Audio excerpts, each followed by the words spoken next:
there, very good evening and welcome to the news tonight here on Rajya TV. I'm Tracy Shilshi, and in the next 30 minutes I'll be taking you through the day's top stories from India and across the world. Let's start with the headlines. In Syria, French fighter jets launched their biggest raid so far. Islamic State's stronghold Raqqa city is targeted.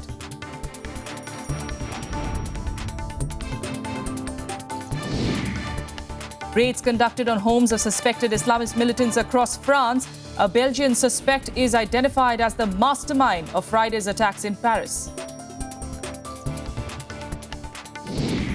Back home, President Pranab Mukherjee advises literary icons to use debate in their protests against intolerance, urges them not to return awards by letting emotions overrun reason. WPI inflation in negative territory for the 12th month in a row. Prices of pulses and onions show increase of over 50% in October. And noted Bollywood personality Saeed Jafri, who acted in Shatranj Ke Khiladi, passes away at the age of 86.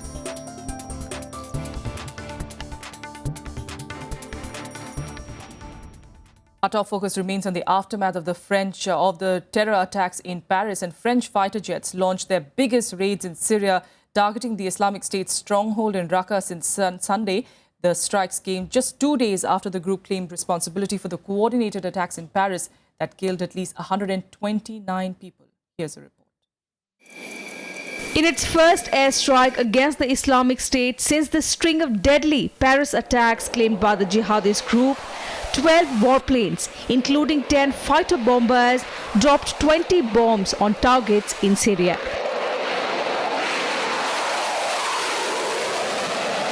The planes left from Jordan and the UAE, and the operation was conducted in coordination with American forces. La France a toujours dit que dans la mesure où elle était non seulement menacée mais attaquée par Daesh, il était tout à fait normal qu'elle prenne le devant et que dans le cadre de la légitime défense. The airstrikes were launched on the opening day of the G20 summit in Turkey, where world leaders in a draft statement raised the alarm over an escalating international movement of foreign terrorist fighters. 恐怖主义是人类面临的共同挑战，中国是恐怖主义的受害方，也是国际反恐行动的重要参与方。 In France, police raided homes of suspected Islamist militants across the country in the aftermath of the Paris shootings. Reports suggested that authorities conducted at least 110 house searches. French Prime Minister Manuel Valls warned of potential further attacks. Et que le terrorisme peut frapper, a frappé, même si nous avons évité de nombreux attentats, peut frapper et peut frapper de nouveau. Ces jours-ci ? Ces jours-ci, dans les jours qui viennent, dans les semaines qui viennent, je ne dis pas cela pour faire peur. At least 129 people were killed and several others injured in a series of attacks across Paris on Friday. French President François Hollande called it an act of war by Islamic State and vowed to punish all those who were involved. Bureau Report, Rajya TV. Well, for more on this developing story, we're joined by Wael S.H. Awad, who's a West Asia expert, joining us now from the capital. Awad, sir, thanks so much for being here with us here on the news tonight. You know, first of all, just talking about, of course, these actions that are being taken place in Syria, especially in Raqqa. Is this perhaps the time now, finally, to settle the Syria problem, especially with the G20 summit too ongoing? And we did see, of course, US President Barack Obama saying that a political solution is on the anvil. Is it finally time to solve the Syria problem? Well, I think this is what the French are doing is what is called as the vengeful attack and the revenge for what happened in France. To fight terrorism, you do not need to go and attack places where you don't have boots on the ground. So it is just like a kind of satisfying your own public opinion that you have been doing. Can the French and the American and the Allies tell us what they have been doing last year for 6,700 sorties, and they were not able to pinpoint and target those? And when Russia started this attack, they were able to destroy 80% of their ammunitions in Syria, and more than 3,000 terrorists were killed. So I think it needs a collective measure by all the international community and all the countries inflicted and infested by these terrorist organizations, that they should fight it together, because now they are acting independently. Anywhere in the world, they go on attack on their own. So I think the G20 is addressing a priority now, that the solution to the Syrian crisis is two. One is a political one, where the Syrian left to decide their future, with the help of the international community, of course, and the IS menace, which have been started in this world. It is time to remove it and eliminate all these terrorist organizations from this part of the world. And this is the hypocrisy of the West. When it comes to affecting them, backfire on them, they will definitely feel the need for a collective global fight. But when it affects India or Syria or Iraq or Yemen or even Libya, nobody talk about us. It is a time they should also feel our pain as much as we feel the pain for the French people, or whoever nationality is among the French who got killed by this heinous crime done by the terrorist organizations. Absolutely. And talking about these sentiments that you are saying in the so-called West, the kind of backfiring that we are also seeing. France, of course, had shut down its borders, but now we do see US President Barack Obama saying that we cannot stop the inflow of migrants because, that's an act of humanity and that is something they cannot stop. So they're going to be continuing taking Syrian refugees, at least the assurance we're getting, of course, from the world powers. But, the kind of racial profiling, Mr. Awad, that we saw after 9/11, the kind of xenophobia, the heightened sense of xenophobia that we saw, is that something that we'll be seeing as well? Is that the fear, really, among people that we'll be seeing in the European countries? Look, the Syrian crisis for these refugees is already created because of the intervention in the Syrian affairs. And secondly, half of the population of Syria is already internally displaced, or they are in the neighboring country. And we are talking of 1 million of Syrian only among the refugees are went to Europe, which will not have even 10 million refugees in Europe at this stage, will not have impact of 3% on the demographic changes in Europe. Now, to stop the refugees out, you stop the war, stop funding, destroy the infrastructure of terrorism, stop letting them inside. That is the point where the world has to understand that you cannot state-sponsor terrorism. You cannot just demand that there is no reason for these things to happen if you are not funding and channelizing to arming and training them and sending them across the border. If you stop this, there is no question of these refugees. Among the Syrian refugees in Europe, Teresa, you know that there are 70% of them are non-Syrian. They are all from different countries. They are buying Syrian passport. They're trying to get into, because they are using the humanitarian corridor. Because the people of Europe are humans like us. They are understanding the pain of these people fleeing from the fight, seeing the destruction and decapitating of the heads, enslaving the women, raping the girls, and then they're destroying even the stone. So if you are running away from a place of disaster to a place you need a shelter, I'm sure you are looking for somebody to protect you. Yes. So some people, vested interest people or groups, have taken advantage of these refugees, sneak along with them to make it an issue for the right-wing fascist parties in Europe to have a problem within their own problem. So I think there are three issues here to address. One is the issues of the refugees. Second, the issues of rising of the right-wing people in the parties in Europe. Third is to improve the socio-economic background of the groups in Europe itself to avoid those radical elements within this society to come to Syria or Iraq and fight there and then go back and destroy and create havoc in their own country. This is the problem here, where the West now did not learn from the history when they have repeated the same mistake they did in Afghanistan with Al-Qaeda. Al-Qaeda destroyed the neighboring country, including India and Pakistan and the neighboring country, and now the same issues have been taking the project to Syria and Iraq, and Europe now facing the music. Yes. So what is the solution? Stop funding, stop terrorizing, do not give us good terrorists and bad terrorists. Terrorist is a terrorist. Do not use the terrorism as a blackmailing for the other country to go and invade and protect that this is the time to recolonize the colony. We know that we have different regimes. We have autocratic regimes. We have bad people. We have fertile ground for radicals to grow. But don't take the advantage of this. Absolutely. Promote democracy. All right, Promote Mr. peace Awad. as a strategic option. Let us have the peace as a strategic option. Absolutely. We hope that at G20 they do come up with some solution. Thanks so much for joining us, Mr. Awad, for the moment on this story. In fact, the terror attacks in France also being the focal point of most discussions, in fact, at the G20 summit in Turkey. Prime Minister Narendra Modi, too, made a case for global response to combating terror. He said that terror strikes extract not only a human, but a huge economic price as well. Modi also underscored the growing need for a concerted effort to tackle terror during the BRICS summit. Prime Minister Narendra Modi has made a case for a united global effort to combat terrorism. Speaking at the BRICS summit that's being held on the sidelines of the G20 summit at Antalya in Turkey, Modi said that combating terror will be top priority for BRICS. The entire humanity must stand together as one against terrorism. The need for a united global effort to combat terrorism had never been more urgent. This must also be a priority for BRICS nations. The Prime Minister continued his stress on the need for a global response to terror during his intervention at the G20 summit, where leaders of the top 20 economies of the world have converged. While the thrust of the meeting this time was inclusive economic growth and climate change, the terror attacks in Paris took center stage. Modi said, and I quote, "We are united in condemning the barbaric attacks in Paris this week and the recent bombings in Ankara and Lebanon. We share the sorrow of Russia for the lost lives in the fallen aircraft in Sinai. These alone are stark reminders of the dark forces we face, larger than specific groups and particular targets and territories. It is a major global challenge of our times. It not only takes a tragic toll of lives, it also extracts a huge economic cost and threatens our way of life. It calls for a comprehensive global response. Combating it must be major priority for G20.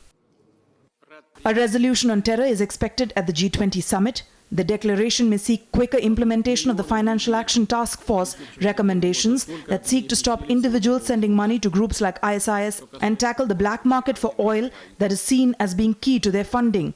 It also plans to prevent terrorists from exploiting technology, communications and resources to incite terrorist acts, including through the internet. Bureau Report, Rajya Sabha TV. Weather, a quick break here. Up next, national news and heavy rains wreak havoc in Tamil Nadu. 11 NDRF teams are rushed to the state. That and much more when we return.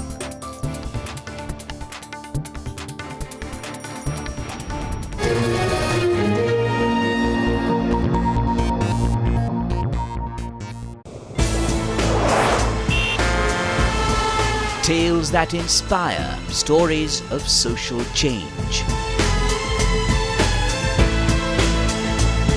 A salute to diversity, promoting public discourse. Events that motivate, inspiring the innovative spirit. Watch Rajya Sabha television documentaries every Friday at 10:30 p.m, Saturday 12:30 p.m and Sunday at 1 p.m.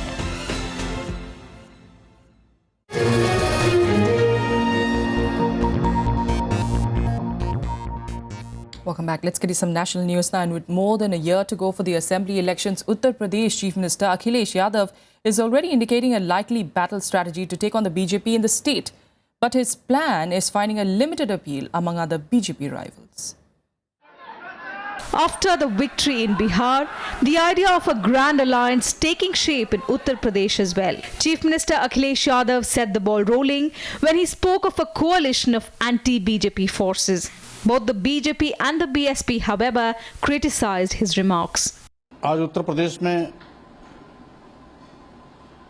Samajwadi party सरकार में पूरा प्रदेश जंगलराज बन गया है। एक और goonda raj Samajwadi party सरकार को उखाड़ फेंकने का है, वहीं पर दूसरी ओर केंद्र की भारतीय जनता पार्टी जो दंगाराज की पर्याय बन चुकी है, उसके भी जिम्मेदार दोष करना है। Every political party is entitled to make a political comment. As far as Uttar Pradesh is concerned, perhaps the Samajwadi Party recognizes that they have not undertaken developmental activities, not lived up to the promises, and people are getting distant from them. Perhaps this is a comment based on that reality, and it's a comment born out of concern rather than, I think, any positivity. Even potential allies like JDU and the Congress were guarded in their response. Akhilesh ji की राय हो सकती है और किसी की राय, उनके एक मंत्री की भी एक राय ओपन हुई थी और उन्होंने भी इस तरह का बयान दिया था, मगर जो हमारे उत्तर प्रदेश के प्रभारी हैं, वहाँ के अध्यक्ष हैं, कांग्रेस का क्या रुख होगा और क्या बातें होंगी ये वो बता सकते हैं। सारे जितने भी गांधीवादी हैं, जितने भी समाजवादी हैं, अंबेडकरवादी हैं, लोहियावादी हैं, मानववादी हैं, जितने भी भारत के संविधान में विश्वास करने वाले लोग हैं, मार्क्सिस्ट हैं, सब लोगों को एकजुट होकर के इसके खिलाफ अनवरत और सिद्धांत निष्ठ संघर्ष करने की जरूरत है।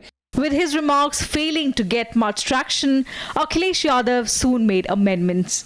सवाल आपने पूछा है बहुत महत्वपूर्ण है और क्योंकि आप जमीन पर रहते हो, आप चीजों को समझते हो।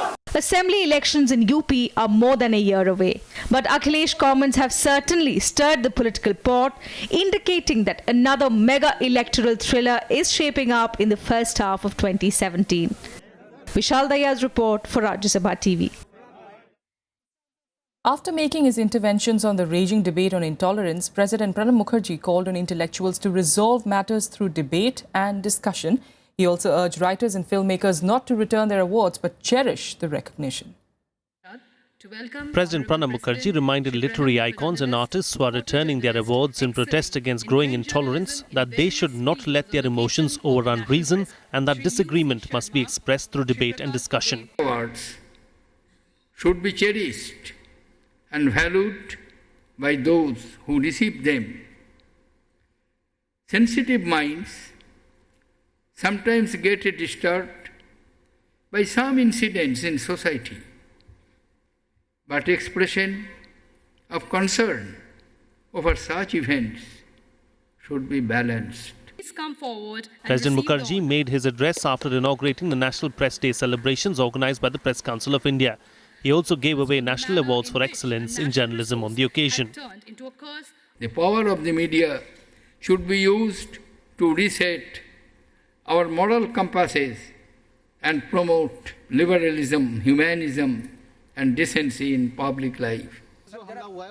Meanwhile, Minister of State General V.K. Singh was embroiled in yet another controversy when he said that intolerance in India is an unnecessary creation of very imaginative minds being paid with a lot of money. He further asserted that it was a politically motivated move before the Bihar polls.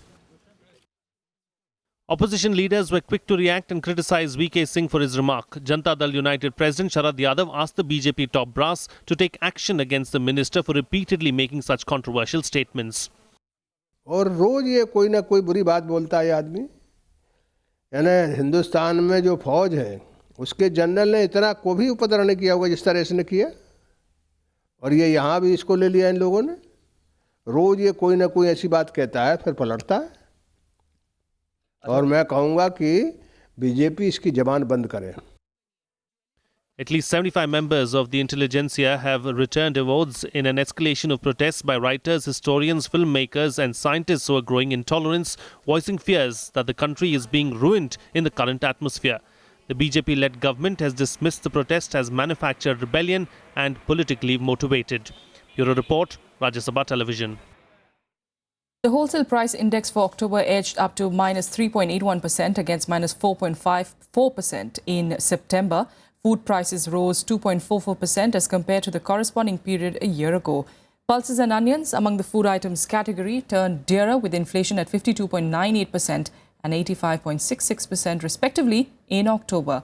This is the 12th month in a row when inflation at the wholesale level remained negative. In more news, the Supreme Court today rejected the Delhi government's petition seeking death penalty for the killers of Nitish Katara. It will decide next on whether the Yadav brothers should remain in jail for life. The Supreme Court has allowed the business executive Nitish Katara's killers Vikas and Vishal Yadav escape death penalty. The two, along with the third convict Sukhdev Pahalwan, are currently serving 30 years jail term for the murder in 2002. The bench rejected the Delhi government's plea seeking death for the convicts. Delhi government ने एक SLP file की थी. उन्होंने SLP जो file की थी उनका ये कहना था कि जो सजा हाई कोर्ट ने दी है वो कम है, उसको बढ़ाया जाए. तो उन्होंने ये भी कहा था कि सजा को फांसी में बरकरार किया जाए या फिर सजा को लाइफ टर्म के लिए, कंप्लीट लाइफ टर्म के लिए बोला जाए. लेकिन माननीय सुप्रीम कोर्ट ने उस दलील को खारिज कर दिया है. The court has deferred the final hearing in the case for next year. However, it will be needing the assistance of Delhi government's lawyer in deciding the petitions filed by the 3 convicts as to whether their life term should be for 30 years or till death. इस पे ये सुनवाई होगी कि सजा जो है वो कितनी हो, डेथ ना हो, मगर लाइफ एज लाइफ 14 साल से लेके या जैसे अभी है 30 साल से लेके पूरी लाइफ तक की दी जा सकती है. इस बात पर कोर्ट विचार करेगा. Last month, the Supreme Court had rejected the plea of Neelam Katara seeking death for the convicts. In August this year, the top court upheld the conviction of all 3 convicts. Bureau Report, Rajya Sabha TV. The northeast monsoon continued to wreak havoc in Tamil Nadu with rains pounding northern coastal districts. The death toll from rain-related incidents has now gone up to 71. The Weather Office has forecast heavy downpour for the next 3 days in Puducherry and coastal Andhra Pradesh as well. Normal life was affected in Tamil Nadu as heavy rains flooded suburbs and residential colonies in low-lying areas. Chennai received 27 centimeters of rainfall and saw boats coming out on flooded roads.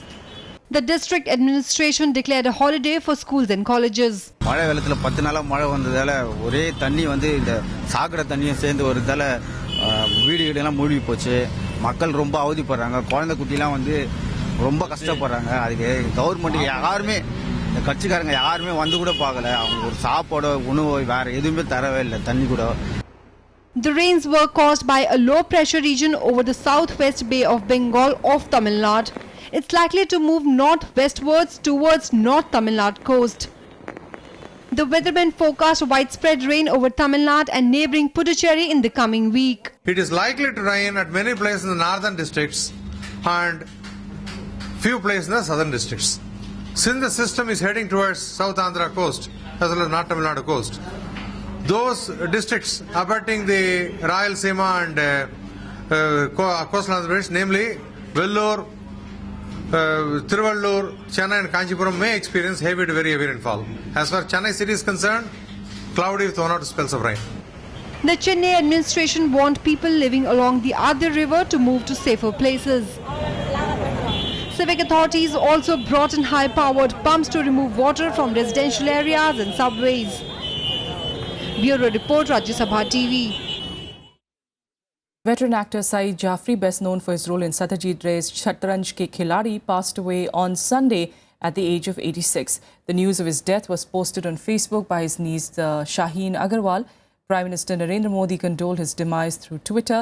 A host of Bollywood celebrities as well, including Shekhar Kapoor, Rishi Kapoor and Madhur Bhandarkar, expressed their condolences. A popular face of Hindi cinema, Jafri was equally known for his work in British television and theatre in the UK, where he had been residing for nearly 3 decades. He was also the first Indian actor to tour Shakespeare, taking his company across the United States.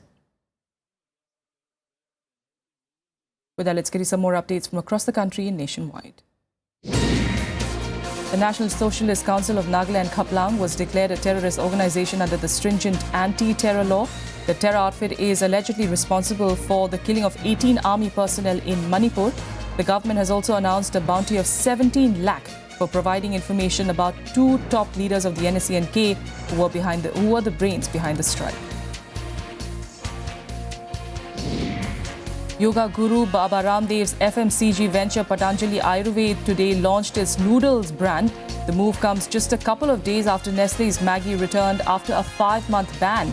The venture plans to set up, in fact, 6 manufacturing plants for Patanjali Atta noodles to add to the existing unit based in Haridwar. More than 70 houses and property worth lakhs were gutted in a major fire on Sunday evening in Kulu district of Himachal Pradesh. No casualties were reported so far. Rescue teams had arrived from Shimla to evacuate the villagers. The cause of the fire and estimated losses are still being investigated.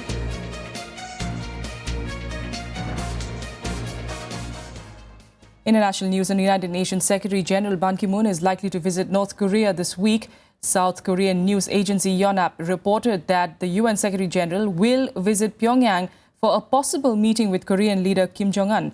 The trip comes 6 months after Pyongyang cancelled a last-minute invitation to Ban to visit a factory park in Kaesong City.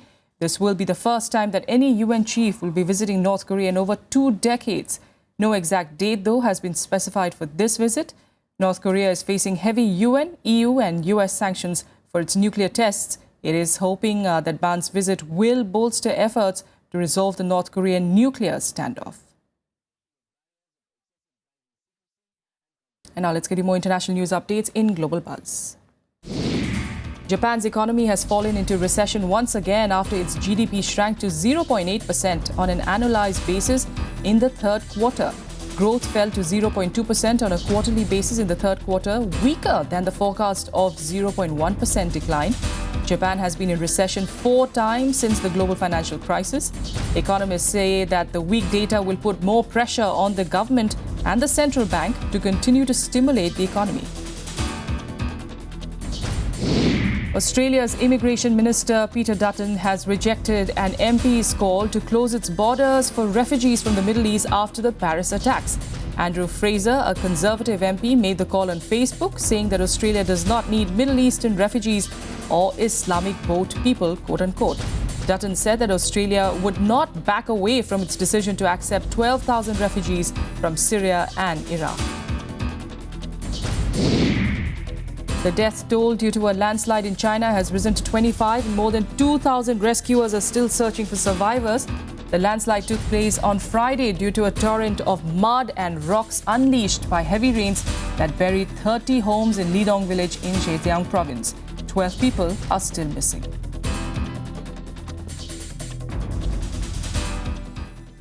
And now let's change tracks, get you the latest from the world of sports. The third day's play of the second test between India and South Africa was also called off without a single ball being bowled as rain continued to play spoil sport. Day 2 was also lost due to persistent rains. Shikhar Dhawan and Murli Vijay are at the crease at 80 for no loss in reply to South Africa's first innings score of 214 on the opening day. On day 4, Australia took a 193-run lead in the second test match against New Zealand. With Adam Voger's 101 and Stephen Smith's 131, Australia managed to build a strong partnership as they were on 258 with 8 wickets remaining in their second innings. Earlier, New Zealand managed to add 114 runs to their overnight total and were bowled out for 624. In tennis, top seeds Andy Murray and Rafael Nadal will be in action today at the ATP World Tour Finals. Britain's Andy Murray will take on Spanish David Ferrer in the round-robin match. Murray defeated Ferrer in the Paris Masters last week and will look to make through to the ATP World Tour Finals after a woeful performance last year. While Spaniard Rafael Nadal will face Swiss tennis star Stanislas Wawrinka in the other game. And that's all we have for you on the news tonight. From the entire team here, good night.